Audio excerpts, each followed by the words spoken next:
Hey there, Scholar! Welcome back to another exciting edition of the Daily Scholar.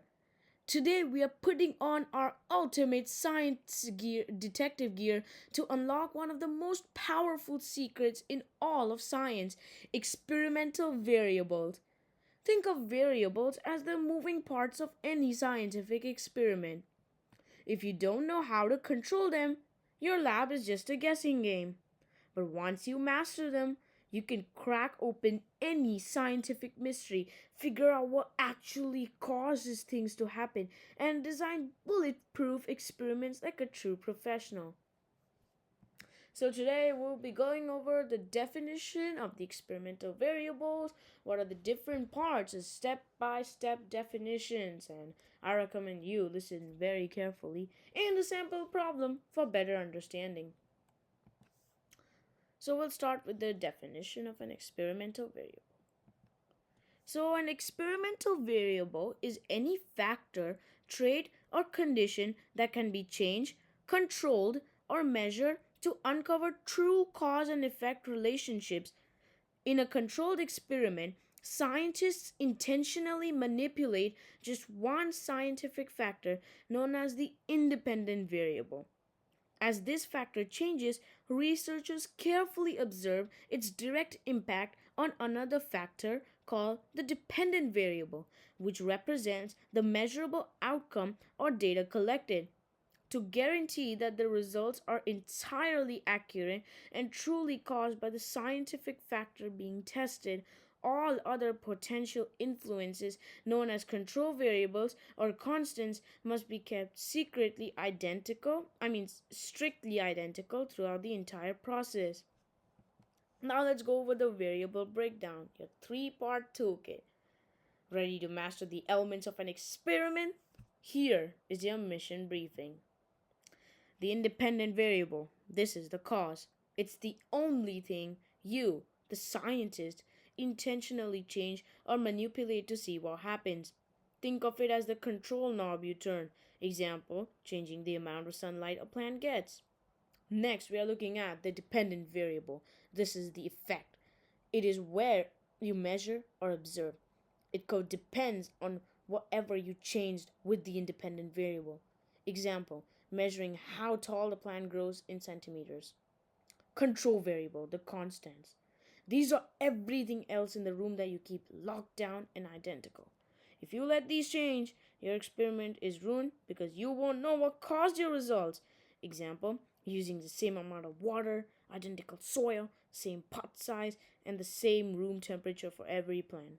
The rule. This is your data output.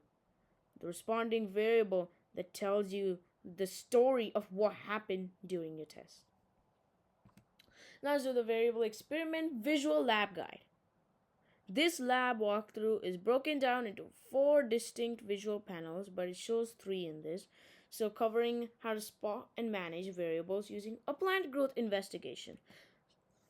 So, panel 1, we spot the independent variable. The starting point of any experiment is figuring out what you want to test. The first visual captures a scientist adjusting a glow light. The knobs clearly show options 10 watt, 30 watt, and 50 watt. The independent variable, the amount of light.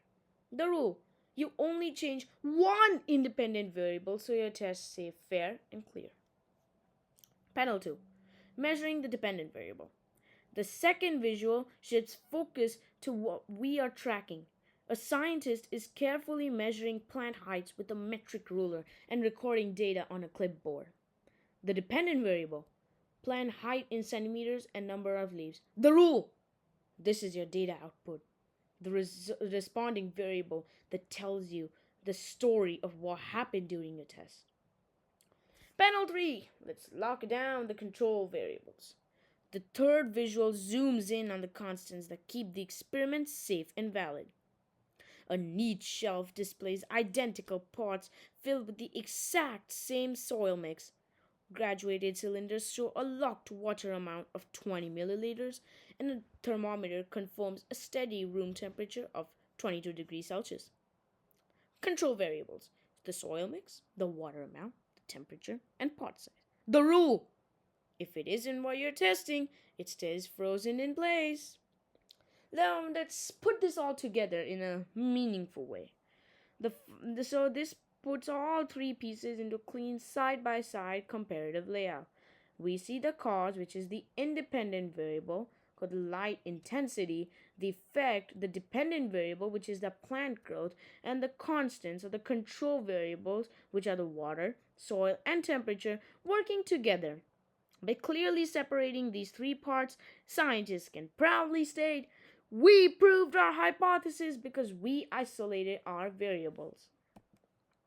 If you enjoyed this video, please like and subscribe. Also, don't forget to forget me to follow me on X by searching up the Daily Scholar for question of the weeks and sometimes question of the day updates. Thank you for watching. See you next time.